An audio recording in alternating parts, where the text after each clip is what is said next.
He has my purse, he has my phone. The reason why I jumped in your truck was to get away from him.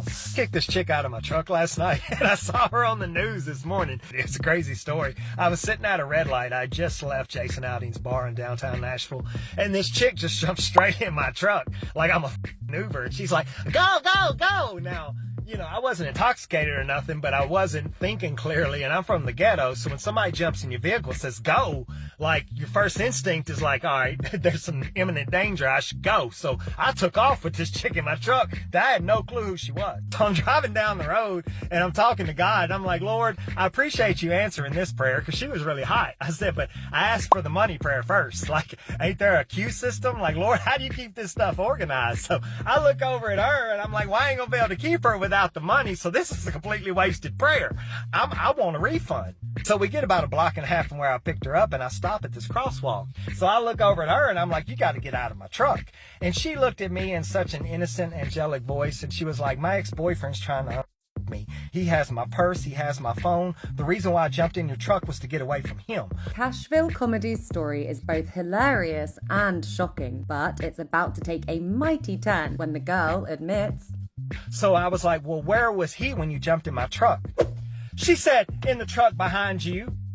No sooner than she said that, on my window, I look over, all I see is chest. Built chest. Like, it ain't no scrawny chest. I have to crank my neck to look up, and he's mean mugging me. Get her the out of your truck. And I look over at her, and I was like, you know, a vital piece of information to our survival would have been that the mother was behind us before I stopped at a crosswalk.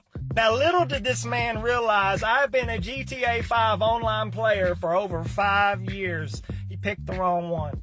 I gunned that motherfucker and did a donut around his and took off the other way. She was like, oh my God! I was like, girl, don't worry. I've done this 1,000 times. Cashville put his GTA experience to good use and got moving, and this high-speed chase was only going to end one way. I immediately opened up my mini-map. I said, hey, Google, navigate to the nearest police station. I started looking at the map, following the arrows. I took a left, a right, and a right, and right there was the police station. Just like the game. I was so proud of myself. I was like, girl, go into the police station. I was looking at the map. There was no red circle. He was nowhere in our area, so we were good. And she went in the police station, and I went home. I would have went in with her, but I had some and stuff, and, you know, I smelled like alcohol where somebody, you know, spilled a drink on me at the bar. Craziest thing about this story is I look on the news this morning, and this dude had actually murked her boyfriend down on Broadway in downtown Nashville and forced her in the truck. So needless to say, I saved her life. Now, I ain't trying to call myself a hero, but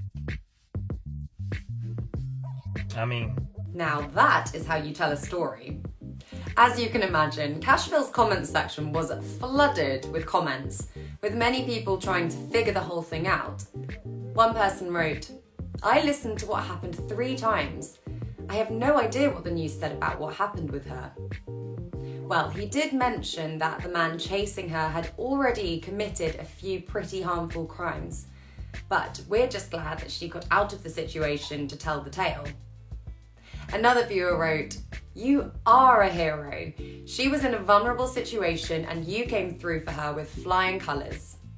And we couldn't agree more. This is what humanity is truly about. And finally, one person left a comment saying, it's the awkward rubbing behind the ears as if he's embarrassed that told me this story was already going to be hilarious. So what would you have done in this situation? Let us know in the comments section below. And as always, thank you for watching Happiest. If you liked this video, then do be sure to follow our other social pages for more content like this. And of course, if you have any of your own videos that you would like to share with us, be sure to send them in.